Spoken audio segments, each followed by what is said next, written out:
There you go. That works. It's not a bird, it's not a plane, it's Superhero Slate. It's a modern podcast where we talk about everything that's great, like movies, TV, superheroes.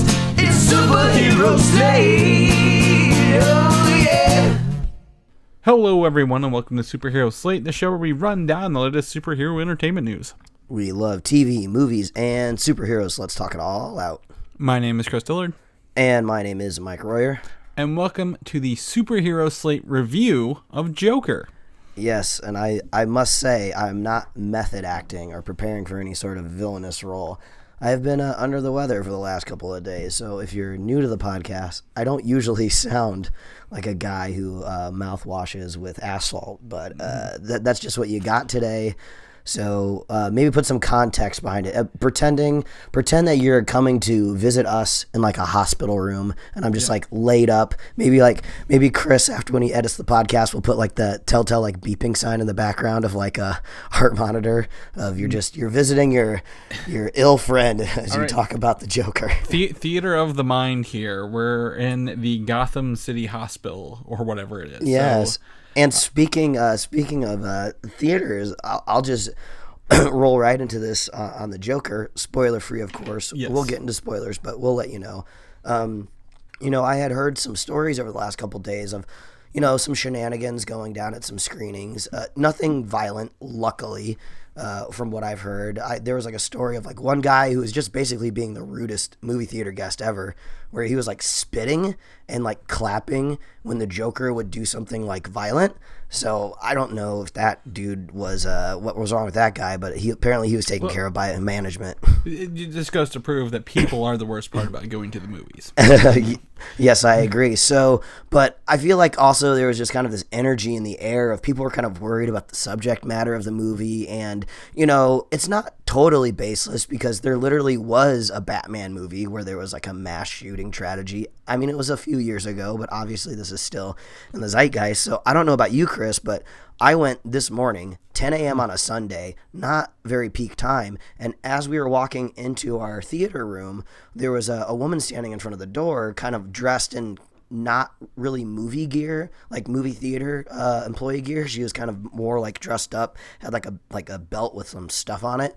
And she was like, "Oh, just letting everybody know that's coming into the theater today that we will be walking around with night vision goggles to make sure nobody is recording the movie. So if you see us walking around, that's what we're doing." They're very kind and courteous about it. But as we walked through, I was just like, leaned over to my wife and I was like, "That's totally not what they're doing.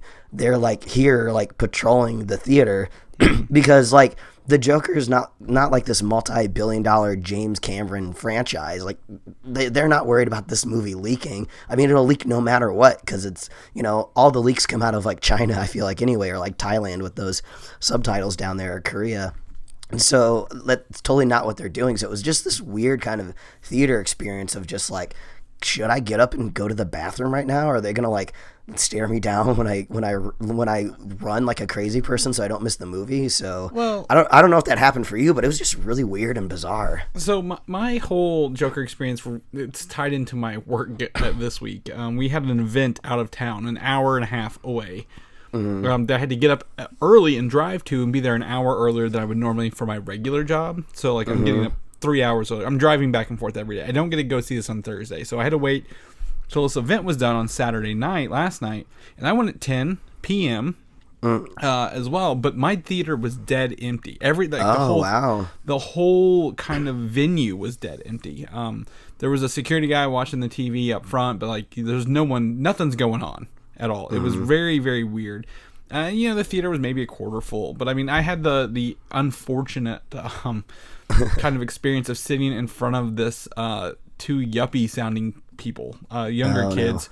No. They both sound like they're stoned out of their mind and talking about the happenstance of the news around this movie, and like neither of them know why there's news around this movie or what's going on. But then they get in the talk of like banning books and why people think Catcher in the Rye was influential, and I'm like, oh my gosh. And they're like, I've never even read it, so this is the best advertisement for our podcast ever. If you were to listen to Superhero Slate every week, you would be up on what's going on around this movie. It wasn't a bad experience, but like weren't even showing, like, you know how they usually have that stupid stuff on those previews before the movie starts with like they didn't have anything on. It was just a blank screen until the trailer started, and then so it was just like kind of like you said, it had a weird vibe. It wasn't a normal movie going experience. And it's weird too, just because, you know, normally we talk about this on the podcast, at least myself, I try to go into these movies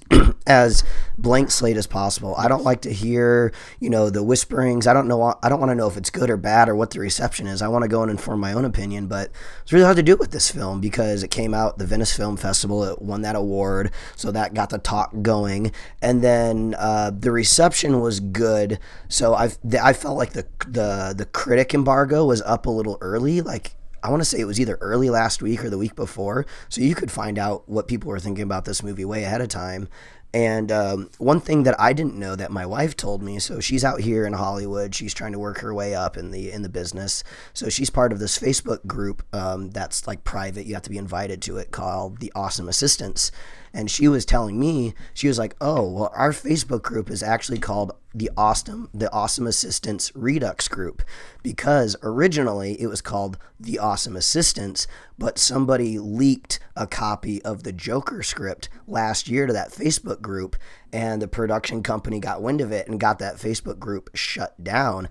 So, you know, I thought that was pretty surprising that the script was really kind of out there a lot sooner than that. Well, I will tell you, several months ago I read the rumored speculations, is this a leak, is this not a leak articles, and this movie was in fact leaked online. I can corroborate her story because the points I read several months ago happened beat for beat in this. And if you, I mean, spoiler free, if you would have read that, you would have not assumed that was the case at all for this movie. So definitely the Joker has been a whirlwind of little events from the get-go. I mean, I'd even go back so far just to, I mean, sorry to interrupt, but like, as far as The Dark Knight, you know, the Heath Ledger, you know, tragedy surrounding his role as a Joker. Like, since that moment, this character has in fact been, I wouldn't say taboo, but kind of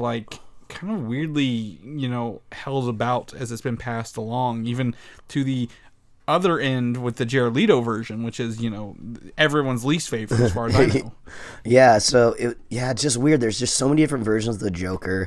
He's a very iconic character, and you know, usually if you do a good job, he can steal the show. So, you know, a lot of people are looking forward to this, you know, type of character returning to the screen. But if you, I know if you crank the tape back on Superhero Slate, when this movie was announced, we were like, who wants this movie? This was so bizarre. But I feel like the closer we got to the release date, the more we kind of understood actually what the movie was going to be. And DC has made this whole pivot in like the last 2 years of like, we couldn't make the cinematic universe work, so we're just going to try to backpedal and just focus on standalone movies. So we kind of all, as like movie-going culture, had to get used to the idea of what this movie was going to be too. Like, there's just so much surrounding this one film, you know? Mm-hmm. Well, I will tell you, I mean, the one thing that's probably the most disgusting part of this movie, Mike, is you putting candy corn in your popcorn when you watch it.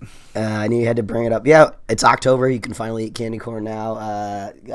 The Joker, on that chart of like good and evil, he's like the chaotic evil. So he would put candy corn in his popcorn. So you can check out my picture of that over on Twitter. But we can talk about that during the regular news episode. But I just had to toss it in there since it was your experience. It was. I mean, spoilers for the candy corn and popcorn. Good combo, by the way. So I would highly recommend it. But you got to bring your own candy corn like a psychopath. So, and I didn't want to bring the whole like bag, so I put it in like a Ziploc bag, like a loony. So. It was a weird experience, but Mike's in the toilet in the bathroom pouring out his candy corn into But your Saturday night showing might have been a little sparse, but my Sunday morning showing was pretty full. Yeah. But obviously people went and saw this movie this weekend because we have the numbers. Yes. So currently, right now, again, it's Sunday evening. Tallies aren't done, but it's going to get upwards of 95 million, but it's currently at 93.5 million opening, which is the biggest October opening domestic. So yeah, and just topping Venom from last year. yes. So I mean that's pretty good for an R-rated movie overall. I feel especially one that's again, like we talked about earlier. Not to beat that dead horse, but very controversial in and of itself. So well, before we jump into our spoiler-free reviews at the top of the show, I just have to say I don't think I've ever gone into a film with such a big swing of critical or just audience response to one movie. Like about a week ago, I feel like I was seeing like people saying this is a triumph. This is the movie. This could be nominated for Oscars. This could bring home a statue. And then just a couple days ago, I was reading articles totally at the other end of the spectrum saying like there's nothing special about the Joker. Why are we even talking about it? To somebody that came through my office the other day, he started talking about the Joker, so I tried to put my earbuds on as fast as possible because I knew I wasn't going to be able to see it until Sunday, and I heard him call it literal trash. So I was like, I'm about to go into a movie that could either win the Academy Award or it should be thrown into a dumpster. So I was like, this is going to be a wild ride. Oh, I 100% agree with that assessment, because I mean I went in as blind as I could without knowing what I'd read earlier was what it was. Blind as I could be. So all that aside, Chris, we have not talked about this at all. We usually go radio silence till we get on the mic. So Chris, spoiler free, please tell me what you thought about the Joker or Joker. Sorry, no drop the. Yeah, no articles here, just Joker. So to me, and I want to preface this, Mike, I think Joker is a subjective experience. Everyone's going to probably react to this movie differently based on their own experiences and their own takeaways from this. The more I sit here, the more I think about it, the more I digest on the film itself. I think this is a great film. I think it is a cinematic movie. Honestly, it's beautifully written, beautifully shot, beautifully acted. The score is superb. But I do not jive with this version of this character at all. And I will tell you, it's not because of anything in the movie. Have you ever, if anyone is listening has ever seen Taxi Driver, this is Taxi Driver 2019. Except Travis Bickle isn't a taxi driver. He is a guy who happens to be a performing clown. And this has great, stories for how someone with, who suffered abuse, as you can see in the trailers, and has issues, can become something entirely different on a bad day or a bad week, if you will. Someone who's, we've seen from the trailers, kicked to the curb a million times. How does he, become Joker? But to me, what this film lacks is the actual Joker. If you're a fan of Heath Ledger's version, this is in more line with a realistic version, but I lean towards what I like, the comic book animated series Arkham Asylum version. And I feel this is just so real. I can't get into the fact that it's a comic book movie, but it is still a great movie as a whole, as a cinematic piece. I just think the character isn't the one I wanted, and I know that, again, like I said, that's very subjective here. So what about yourself, good sir? All right, well, let's see if I can summarize this spoiler free before we jump into spoilers here. I thought this was a really powerful movie, really fantastic. Like I said, I didn't know what I was expecting going into it, so I was a little cagey at first. I was waiting to kind of see what we were going to get. And once I kind of start to see how this film is structured, kind of what the director really wants to explore, I was like, wow, this is like really fascinating. This is really gripping. and I love the entire ride. There's some storytelling points that I'm gonna love to bring up in the spoiler cast, but there was some unexpected moments, some twists and turns that I was really liking. But I think I can kind of agree with you a little bit. Some of my favorite parts of this film weren't really rooted in the mythos of Joker or the comic book. We've seen from the trailer, so this is not a spoiler, that Mr. Wayne. Why can't I think? Thomas Wayne. Thomas Wayne. Yeah, Thomas Wayne is a part of this film, and really those parts where they try to anchor it to a little bit to the Batman universe. I didn't have really an issue with at all, but it just wasn't as engaging as everything else going on in the film.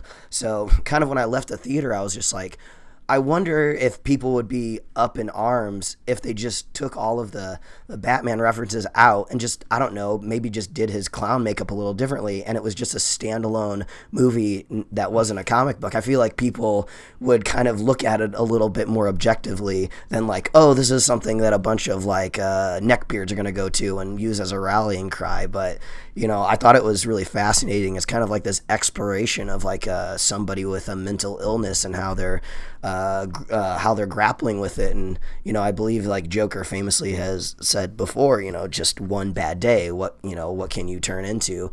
So I was really happy when I came out of the theater that I enjoyed it, not because of the subject matter. Subject matter is very dark, but also I was really impressed with how they navigated the rated R rating. For the most part, I felt like this could have been a PG-13 movie, and they did a really good job, like not really being, gratuitous with like nudity or swearing or anything like that. But like when you see the violence, it's very jarring because they lean into that rating, and you're just like, whoa, I forgot this movie was rated R. Wow, that's like really like a punch to my senses right there. What just happened? So when that stuff appears on the screen, it's just like very gripping. Like there was some scenes towards the end where like my audience was like literally gasping, like, wow, I can't believe that just happened. So just very great. I mean, this isn't like a superhero fun time beat 'em up save the world movie, so I don't know if this is something you casually sit down and like watch on the couch on the weekend and be like, yeah, superheroes. But it's a really interesting take on the Joker for sure. And I'm really curious what they're going to do moving forward.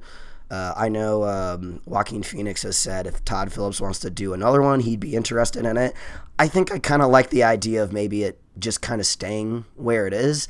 I mean, Joaquin Phoenix's performance. Wow, I thought it was absolutely amazing. So I wouldn't mind seeing it again. But I was like, I feel like we've kind of told the narrative. We've told the story. I feel like we wanted to see. I think I'm going to cut you off there because I want to get into spoilers. I don't want you to give anything else away.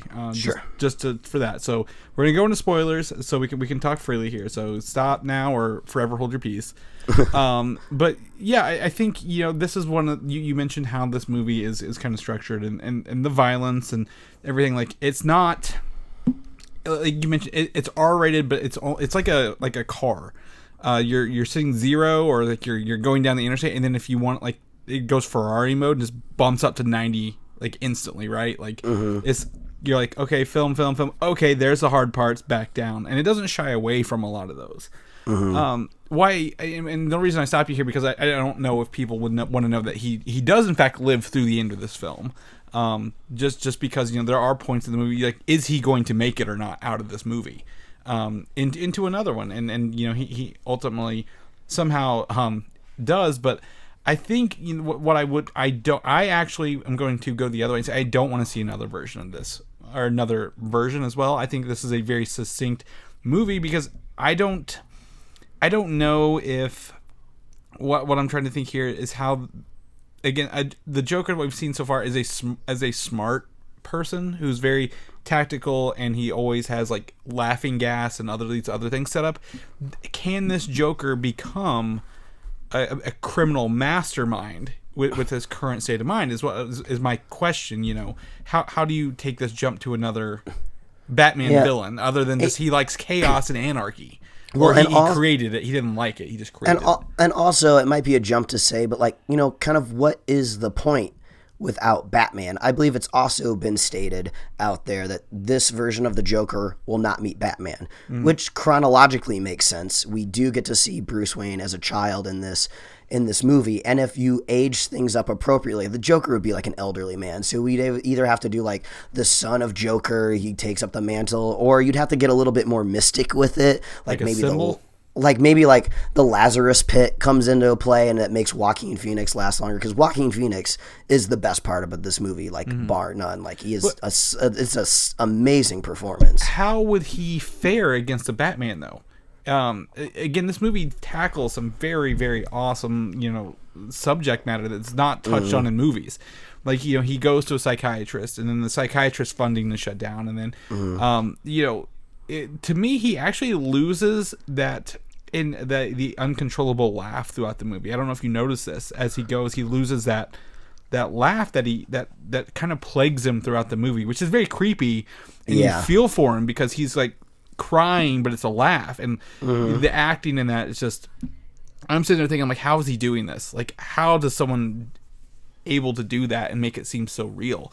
But does this version of the Joker, can it exist in a larger Batman world, or is this just a retelling, a spotlighted interpretation of this character at this point in time? And does he ever cross a Batman? Yeah, I mean, I suppose you could tell more ground level stories maybe in a sequel where, obviously Batman's too young, but I guess if you're kind of starting to tread on Gotham, the TV series, maybe you bring in like a younger Commissioner Gordon, because they could possibly fight on an even level. But I would imagine there would be some sort of time jump if we got another one. So, Arthur could be in like the nefarious underworld for a few years, learns a trick, start manipulating people, because he explains in the movie he's never been happy his whole life. He's been like abused, and he's been like heavily medicated for a very, very long time. And once things start to unravel, he starts to feel like, I finally feel like, who I'm supposed to be. So I could kind of see things happening very quickly for him, where maybe he finds his edge in the criminal underworld because he's finally found who he is as a person, which is a crazy psychopath. But yeah, it is a different interpretation on the Joker, but I guess it kind of works in the sense of we're set back in a time period of, what is this, like the mid 70s, something like that, early 70s. It's like a faux 70s 80s kind of idea. So it's like we know we're chronologically removed from everything that we've been seeing. So you kind of do just kind of feel like you're in like a pocket dimension, or like a one shot, if you will. I kind of saw the whole the Waynes dying in the alley telegraphed a little ahead of time. I was like, oh, I bet they'll have like one of the clowns do it or something like that. And I was like, okay, there it is. It's like, we can't see a Batman movie without these people dying, can we? Even the pearls getting pulled and everything. So that's like what I said. Whenever we lean into kind of like this Batman Thomas Wayne stuff, I was just like, all right, whatever. Let's get over it. Let's go back to watching him be a maniacal, crazy person. Yeah. So I mean, I agree with what you said earlier. Could you just remove the words Gothams and Waynes and just make this about a guy who was a clown, and does it change the film? I mean, would it, if it wasn't comic book character names, could it exist in and of itself? Yeah. And I think it could entirely. Yeah, I think it could, but honestly, in the way Hollywood works, especially recently, I don't think that movie really ever gets made. Since this does have the DC banner on it, it has Joker on it, you get all of these people going to the movie, spending all this money, and I couldn't find a budget for this movie, but that kind of smaller film doesn't have the ramp up towards the end. Like we actually got some interesting like kind of action effects towards the end, where we're seeing like cars flipping over, like car accidents, we're seeing like riots, and we're seeing kind of more spectacle in the third act, which is something I don't think we would have got the scale of those riots in a smaller movie. So I guess they are able to achieve something with that larger budget. But yeah, when they try to explain like, oh, here's Batman, it's just like, okay, whatever, I don't really care. Yeah, well, yeah, exactly. And I think there's some fun parts in here.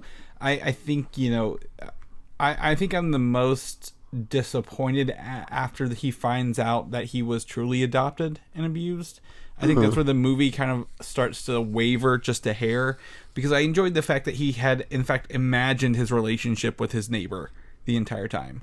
Oh, that was, Chris, I have to tell you, I had another a Spider-Man Far From Home experience in this movie, where I was watching it and I was like, man, I'm really digging it, but this Zazie Beat a love storyline, I'm just not believing it. This just doesn't make any sense. Like, Joaquin Phoenix is very creepy in this movie. No woman in her right mind would like fall in love with him, especially like when he runs to her front door and like they presumably sleep together. I was like, this is totally unbelievable. And I was like, all right, I'll just have to like remove that part of the movie from my brain, maybe just assume it was like studio interference and they're just like, oh, you gotta have a love story in this movie. And I was like, I'll just, say some producer interfered and I'll just move along. And then bam, they turn it right on me, and I was like, oh my, this is the same experience I had with Spider-Man, where it's just like, why does this feel weird? Because it was weird. I actually really loved that turn, because like, oh, finally I can take this baggage off my shoulder of like, now I can really lean into this movie.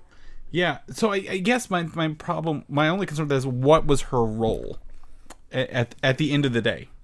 I guess what was what was the end game with the female characters? Didn't get a lot to do in here, and that's kind of disappointing. But I mean, I get kind of his Joker, but I mean, I enjoyed his clown office and the people, like especially when he quote unquote punched out. I really enjoyed when he kind of lost it when he was fired. But I mean, this movie, a lot of the trailers are from early parts of this movie. I saw, or at the very end of the movie when he's in the full Joker makeup. Yeah, so there's a lot in the middle there. Robert De Niro's character, definitely enjoyed him as the talk show host. He was kind of nice, and then his just persona rubbed Arthur the wrong way, I guess. But I it's hard to still digest this movie.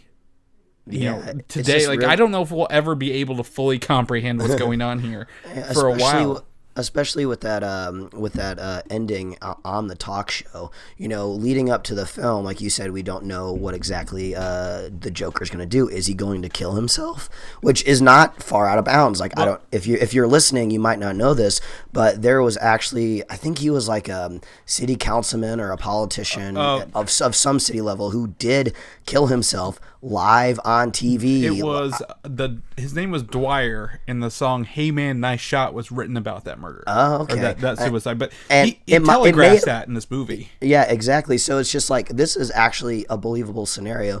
A little less believable that a talk show host would leave a crazy man like that on air for so long, even when you can see Mark Maron, his producer, in the background saying, cut it. So I guess maybe, Robert De Niro, you could see him as like a seasoned talk show host, and he could possibly have like this vigilante on his set. Maybe he wants to lean into it. This is possibly really great television for him. Yeah. Ends up being his demise, because wow, when he got shot, you see it coming, but you don't forget how it coming. You feel it when it happens. Yeah, you just forget how intense like these guns are in the movie. It's just like the total opposite of a film where it's just like glory guns all over the place. Like, this is not a correct comparison, but if you think back to something like Suicide Squad, when they're storming the city trying to get to the Enchantress toward the end, there's just like guns all over the place. Like the weird infected like SWAT team has like guns, and Deadshot's got guns everywhere. Everybody's getting shot. But like in this movie, it's just like, oh wow, you're gonna get shot, blood's gonna go all over the place, one bullet will kill you, or scissors to the throat, I suppose. Yeah. So it was just very visceral. So you really felt those moments, and at no point in time do you really sympathize. I never really sympathized with Arthur's cause because I knew he was mentally ill, but you can sympathize with how he was damaged throughout his life. So that's one thing. It feels like maybe the journalists and the people out there with the hot takes aren't quite getting with the movie. Like, this is like a portrait of mental illness. This isn't about glorifying like kill the jock, who's being rude to you. Like, no, like this is about how we should probably be supporting people on the fringes of society who really need help, and this is something that could possibly happen. So yeah, it never felt like anything was being glorified. So I can't agree with that narrative that's floating out there. Yeah, I agree. And I think, it's going to be a while before this sinks in a little bit more. I mean, we could sit here and try to decompress it all day, but like this is a lot to take in and a lot to take out. So I mean, I don't know if I've got much more else to say on it. I mean, other than the fact, it's going to be a subjective experience. What you take out of it is kind of what you kind of go in with. Yeah, and this is just so different from the other comic book movies we usually talk about, because usually we can talk about, where's this going? What's the connections that it's had with the other characters? What other people could they bring into the sequel? Where's this franchise going? And this seems just like it's like a fresh kind of return to just like almost like these one-offs. Let's just make a good movie. So I could see Warner Brothers possibly maybe carving out a niche that Marvel usually misses, which is let's build up villains, because as we all know, villains usually have the most compelling stories. They're not the heroes at the end of the day, but I mean that's why we like Killmonger so much in Black Panther, because he has this past and it's tragic and we kind of understand where he's coming from, and at least we get his motivations and they make sense. So we have Birds of Prey coming out soon, which will be, I'm sure, totally different in every single way, and it seems like actually they'll be referencing a totally different Joker, but maybe in a little bit more nebulous way in that film. But and we got James Gunn's Suicide Squad. Is it called like The Suicide Squad or without? Yeah. So we got that coming out that's going to be exploring villains more. So maybe this is the niche that Warner Brothers can really mine. Well, while Marvel's busy dealing with the heroes, maybe Warner Brothers can build up the villains. It's a strategy. Who knows? But I don't even think it's building up villains. I just think it's a different type of story, a different type of movie that's not built on the next film. Mm-hmm. They're not building 5 movies down the road with this one. So it is kind of strange because if you're like a producer out there, if you're the money man at Warner Brothers, you're like, well, what do you do with this movie now? Like after you could possibly release like a black and white version of the movie in a steelbook, get a couple more dollars out of it, but it's just, well, what do you do with this franchise moving forward? Like it's just kind of, it's interesting. I have to say I'm happy to report that I just can't predict what's going to happen next with Joaquin Phoenix and Joker, but I thought Todd Phillips did a really great job. I was talking to Chris before we started recording. I was like, what has Todd Phillips done in the past? I haven't looked it up in a while, and he's done pretty much cult comedies before this film. So it's kind of cool seeing, somebody who has a history of comedy going into like a tragic story like this. And, is it a tragedy? Is it a comedy? That whole narrative is going on through the story too. But, maybe now Todd Phillips is a little bit more on my radar than he was before. So maybe if he doesn't do another Joker, maybe Warner Brothers will let him do like something else, maybe his own original idea. So that'll be fun to watch out for too. So it's awesome seeing Joaquin Phoenix. I honestly think that he could get lead actor performance nomination for this film in the Oscars. Like, I don't think, like we talked about in this whole review, like superhero doesn't even really need to be attached to this type of experience. So I don't see why that kind of drag of like a box office blockbuster popcorn movie needs to drag down his appearance, at the Academy Awards next year. Yeah. So I guess maybe we'll talk about this possibly in our normal news that you should subscribe to and check out in your feed. But do you think Martin Scorsese would like this superhero movie? Because apparently he doesn't think they're cinema, but this one seems about the most somatic. Is he a producer on this one or something? He was tied to this at some point. So yeah, of course he'd love it. Yeah. So and then also I guess Todd Phillips was saying some dumb shit earlier this week about like, oh, you can't make a comedy movie anymore because people are too PC. But then you can just go read all the people's responses of all these great comedies that have come out in the last couple of years. So I just when directors get a little uppity, they say dumb shit, even if they're likable or famous or talented. So that's my takeaway, is just don't envy these people. Well, I mean, I think, Mike, the film, it's hard to recommend or not recommend this movie, I guess is what I'm trying to say here. Like, I think it's a great movie cinematically. I think it's great, but like everyone's going to feel differently about this is my thoughts. Yeah. But I mean, the first thing I did when I came out of the theater is, I can finally Google this movie now. And I think right now it's sitting around like 69% on Rotten Tomato, which just goes to show you, even like the critics out there who supposedly, analyze film at a deeper level are even mixed on it too, because that's what Rotten Tomato is. It's a recommendation engine. Do you recommend it or not? So I feel like that almost kind of leads into that score too, of just like, yeah, I don't think I would necessarily tell my mom to go check out this movie like I would tell her to go watch a Captain America film or a Batman movie, but like, I think without sounding like just like a snob or something like that, is I think this does kind of take kind of like comic book storytelling to like an elevated level that we don't necessarily need in all of our films. But I thought it was a fun addition, fun, I guess in quotes. It was an interesting addition to kind of what we have out there in the landscape. So I welcome it. I welcome more of it. Thought it was great. I don't think it's damaging to society at all. Hopefully the next time I go see another one, I don't have like a night vision camera spying on me. But right. Well, I think this is. This movie is number one. It's going to be a turn off to some people. It is a slow burn. Right. This movie takes forever to get to where you're going. The actual Joker is in it for very minimal results. It's more of a psychological thriller as well. And there's actually no superhero or comic.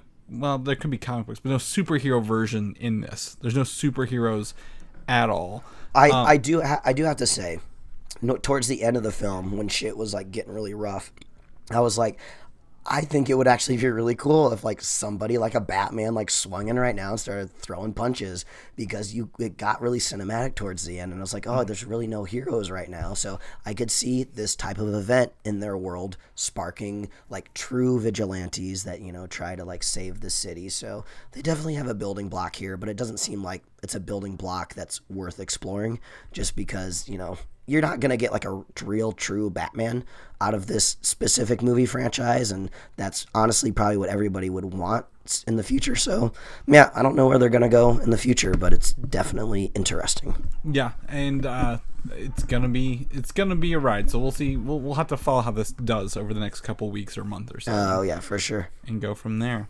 Mike, if people want to know what you're up to, what other things you're putting candy corn in, where can they follow you at? Well, they can follow me at Mike Royer Design on Instagram and Twitter.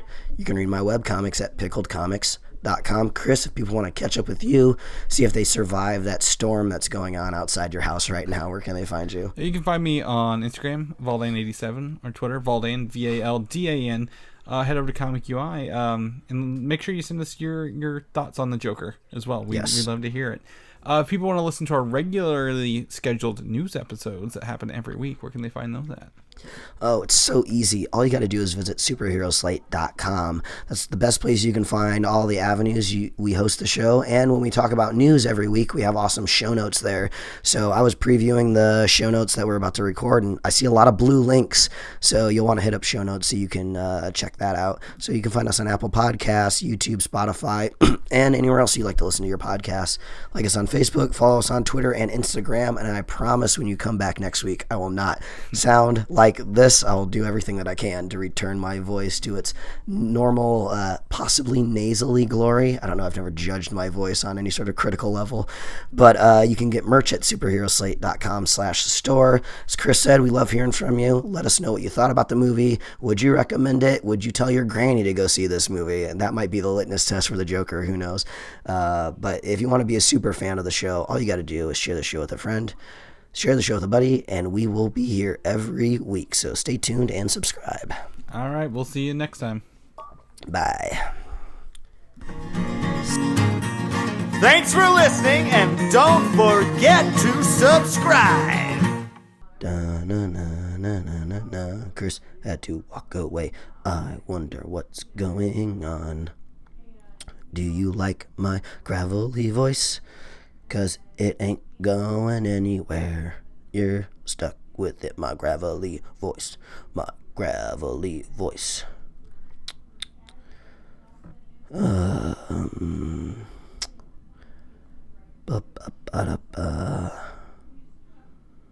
Rubber baby buggy bumpers. The Human Torch was denied a bank loan.